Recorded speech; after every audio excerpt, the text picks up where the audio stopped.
Hola, muy buenos días, mis amados y amadas hermanos y hermanas en el Señor Jesucristo.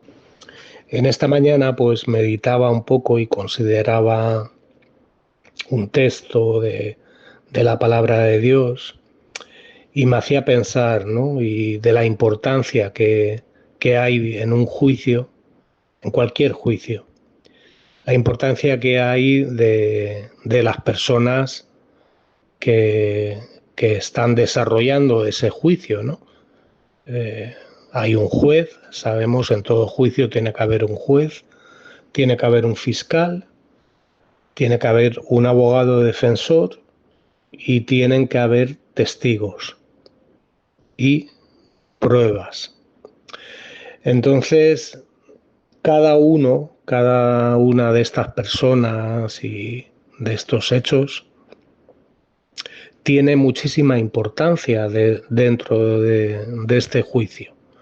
Son 4 o 5 partes principales que si no estuviera alguna de ellas, ese juicio no tendría el valor de equidad y a nivel moral no tendría la misma valía, ¿no? que puede tener un juicio cuando estas 4 o 5 exponentes, estas personas y estas pruebas, pues están dentro del juicio, ¿no? Ya os digo y repito de nuevo, o sea, un juez, un fiscal, acusador, un abogado defensor, unos testigos y, por supuesto, pues unas pruebas que se exponen, ¿no? Entonces, partiendo de este ejemplo, ¿no? Y leyendo esta mañana, ¿no? El libro de Hechos, ¿no? En el capítulo 1, ¿no? Me gustaría que si tenéis tiempo me podáis acompañar con vuestra Biblia y si no tenéis tiempo, pues que en vuestra casa podáis leer este capítulo 1, sobre todo el capítulo 1 del libro de Hechos, ¿no? Bien, pues voy a empezar a leer este capítulo 1 y dice así, dice, en el primer tratado, sabemos que el libro de hecho fue escrito por Lucas, un testigo ocular, ¿no? de, de muchas de las cosas y un testigo oidor de otras cosas que sucedieron, ¿no? Y él escribe a este hombre, a un tal Teófilo, un hombre importante, posiblemente romano. Dice en el primer tratado, o Teófilo, hablé acerca de todas las cosas que Jesús comenzó a hacer y enseñar, hasta el día que fue recibido arriba, es decir, en los cielos, en el reino del Padre, después de haber dado mandamientos por el Espíritu Santo a los apóstoles que había escogido, a quienes también, después de haber padecido, se presentó vivo con muchas pruebas indubitables, apareciéndoseles durante 40 días y hablándoles acerca del reino de Dios. Y estando juntos, les mandó que no se fueran de Jerusalén, sino que esperasen la promesa del Padre, la cual les dijo, oísteis de mí, porque Juan ciertamente bautizó con agua, mas vosotros seréis bautizados con el Espíritu Santo dentro de no muchos días. Entonces los que se habían reunido le preguntaron diciendo, Señor, ¿restaurarás el reino a Israel en este tiempo? Y él les dijo, no os toca a vosotros saber los tiempos o las sazones, las ocasiones que el Padre puso en su sola potestad, pero recibiréis poder cuando haya venido sobre vosotros el Espíritu Santo. Y me seréis testigos en Jerusalén, en toda Judea, en Samaria y hasta lo último de la tierra. Y habiendo dicho estas cosas, viéndolo ellos, fue alzado y le recibió una nube que le ocultó de sus ojos. Y estando ellos con los ojos puestos en el cielo, entre tanto que él se iba, es decir, entre tanto que él iba ascendiendo arriba, he aquí se pusieron junto a ellos dos varones con vestiduras blancas, posiblemente dos ángeles, los cuales también les dijeron: varones Galileos, ¿por qué estáis mirando al cielo? Este mismo Jesús, que ha sido tomado de vosotros al cielo, así vendrá como le habéis visto ir al cielo. Y bien, en esto que he leído, en este pasaje del capítulo 1 de Hechos que acabo de leer, vemos que hay unas pruebas, vemos que hay unos testigos oidores, vemos que hay unos testigos visuales y vemos que hay un Dios creador que como soberano y todopoderoso, creador del cielo y de la tierra y como juez único, testifica, atestigua de Jesucristo. Y como Jesucristo habla de ese juez y cómo Jesucristo habla a los discípulos y cómo Jesucristo, por medio del Espíritu Santo, les dice una serie de palabras. Entonces, a raíz de esto que acabo de leer, podemos ver una representación de un juicio, de una conclusión, digamos, de este juicio final, entre comillas, hasta que Jesucristo venga, ¿no? Y en este juicio hay un testigo, no sabemos si ocular o de oído, que es Lucas. Y Lucas escribe a un tal Teófilo y dice que esas cosas que él le va a escribir son cosas que Jesús había hecho, que comenzó a hacer y a enseñar hasta el día que, después de la muerte y resurrección de Jesucristo, Jesús recibe un mandato por el Espíritu Santo, da mandamientos por el Espíritu Santo, dice el versículo 2, a los apóstoles que él había escogido. Y a estos apóstoles, a quienes habían visto al Señor Jesucristo vivo después de su resurrección, dice que estuvo 40 días entre ellos, no solamente a los apóstoles, tampoco solamente a los 120 que nos dice el capítulo 2 que habían reunidos en el aposento alto, sino que, por ejemplo, en 1 Corintios 15 nos dice que Jesucristo se apareció a más de 500 hermanos. O sea, eran testigos en ese juicio, testigos oculares de la resurrección de Cristo, y Pablo dice a los romanos, dice a los corintios, en 1 Corintios 15, que muchos viven todavía. Algunos han muerto, algunos han dormido, han partido de la presencia del Señor, pero muchos viven.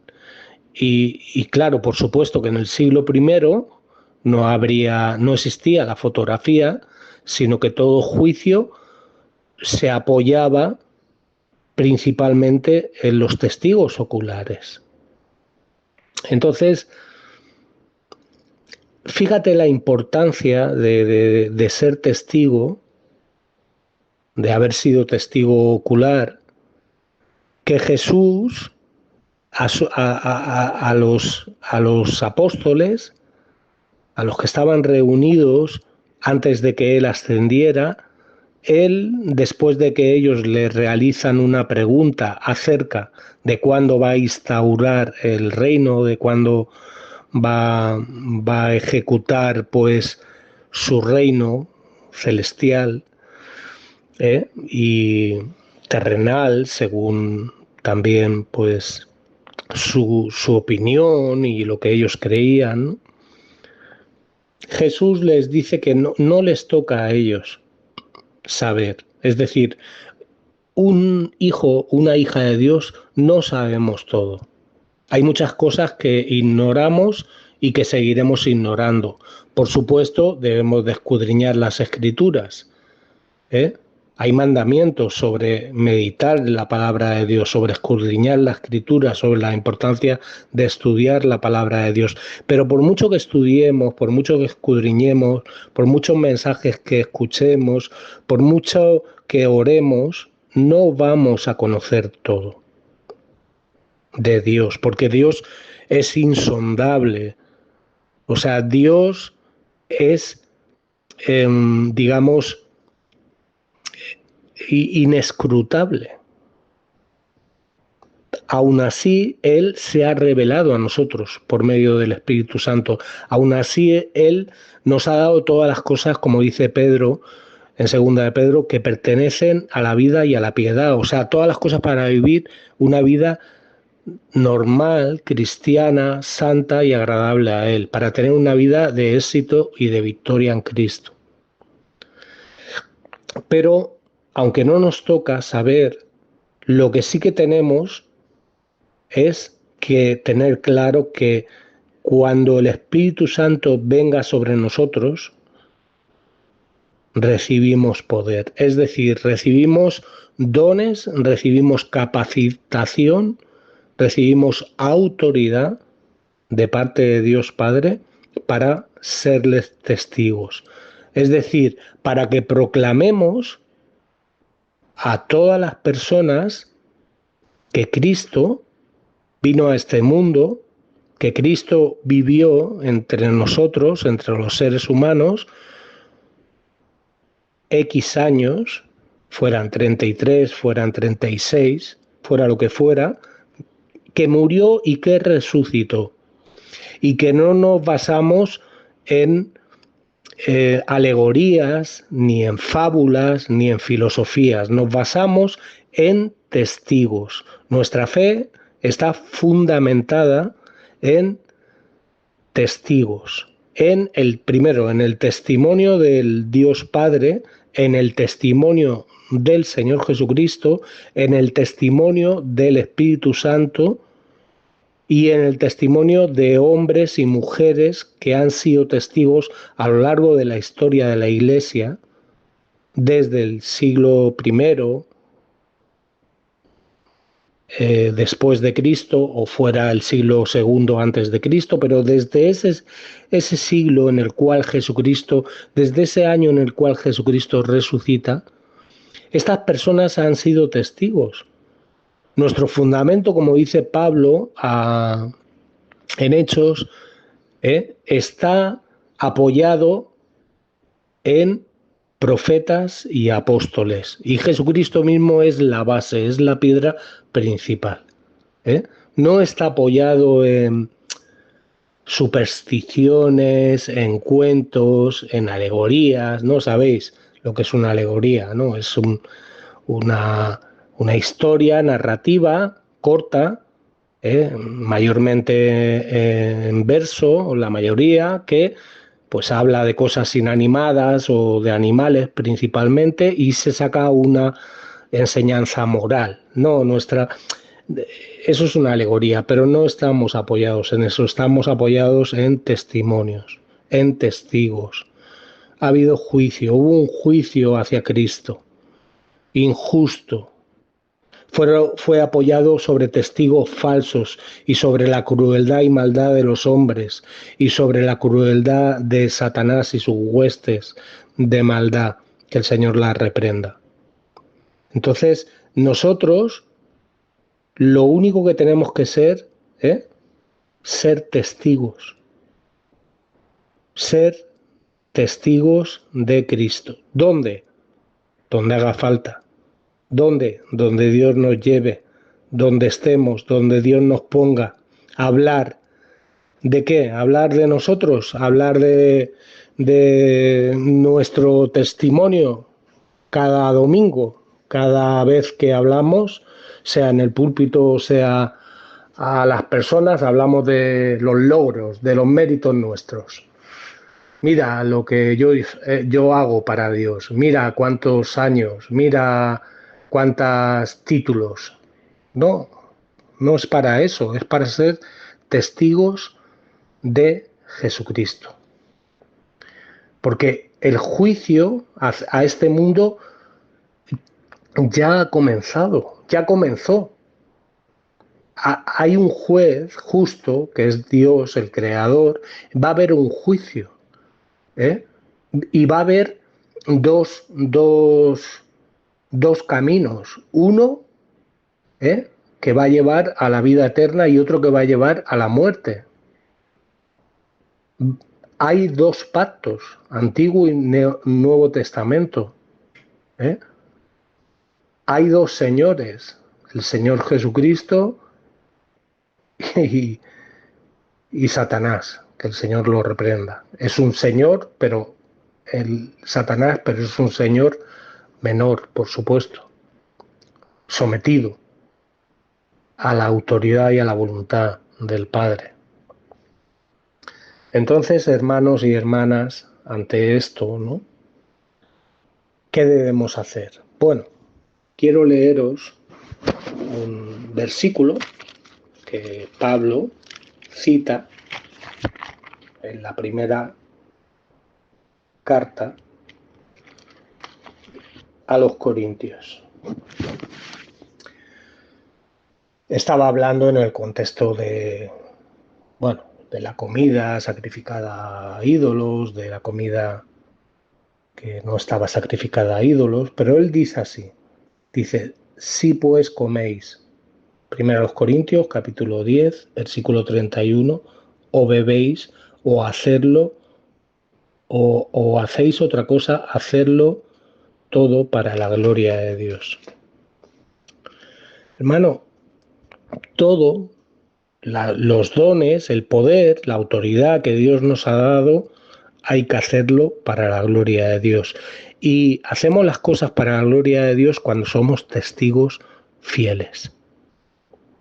El Espíritu Santo ya ha venido. El bautismo del Espíritu Santo, ese bautismo que dijo Jesús, que Juan ciertamente bautizó con agua, pero nosotros, es decir, los escogidos, los elegidos, los salvos, los predestinados, los que Dios va a salvar, los que Dios Padre tiene como ovejas que no son todavía de Jesucristo, pero que lo van a ser.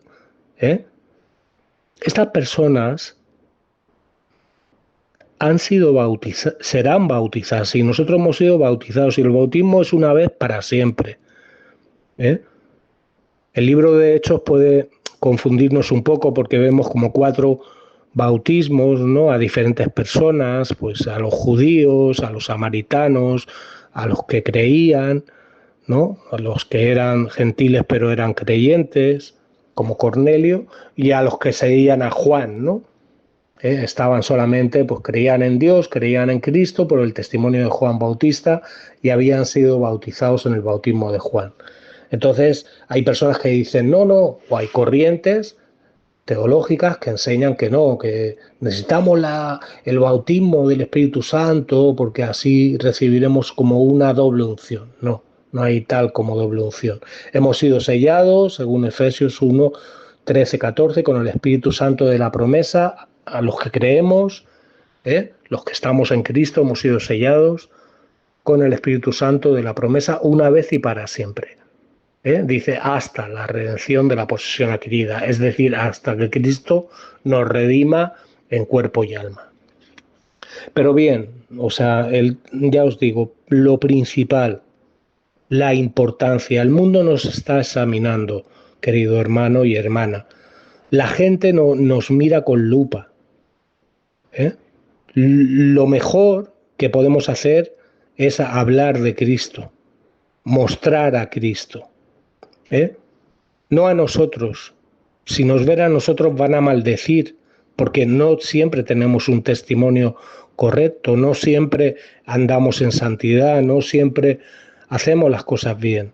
Si nos siguen las 24 horas del día, como dijo un teólogo, un predicador, él dijo, si tú me persigues las 24 horas del día y en el momento que yo me ves una acción de pecado, una acción que no agrada a Dios, sacas una foto, podrás hablar mal de mí a la gente y podrás maldecir a Dios por causa mía. Entonces, no tenemos que mostrarnos a nosotros, tenemos que mostrar a Cristo. Pablo decía, sed imitadores de mí, así como yo imito a Cristo. Es decir, no me imites a mí de una forma humana, carnal. Ve en mí lo que hay de Cristo y quédate con eso y imita eso. Seamos testigos de Cristo, querido hermano y hermana. Tenemos el poder de Dios, tenemos dones, tenemos la autoridad de Dios, tenemos la capacitación de Dios por medio del Espíritu Santo que mora en nosotros. ¿Para qué? Para serle testigos, para ser un testigo. Jesucristo dijo, el juicio de este mundo ya ha comenzado. Seguimos en ese juicio, por tanto, seamos testigos de Cristo, para que la gente vea a Cristo. Y nosotros tengamos bien presentes que Cristo en nosotros, como decía Pablo a los colosenses, es nuestra esperanza de gloria. Y Cristo en nosotros es la esperanza de aquellos que no son salvos, de aquellos que viven alejados y apartados de Dios. Cristo, si la gente ve a Cristo en nosotros y quiere, no a nosotros, sino a Cristo en nosotros, esas personas quieren a Cristo en ellos, ellos recibirán, como Pablo bien enseñaba a los colosenses, esa esperanza de gloria. Y no tengo nada más que deciros. Y bueno, confío que Dios, ruego que Dios use estas palabras que os acabo de decir para vuestro provecho. Y bueno, pues a aquellos que conozco, ojalá podamos vernos pronto. Y a aquellos que, bueno, que no os conozco, no sé si este mensaje se pasará a personas que no conozco, pero bueno, que sepáis que Cristo, pues, quiere tocar vuestra vida, quiere alcanzaros con su salvación. Porque si no os alcanza Cristo con su salvación y morís, iréis al juicio de Dios, pero no para salvación, sino para todo lo contrario. Que Dios os bendiga.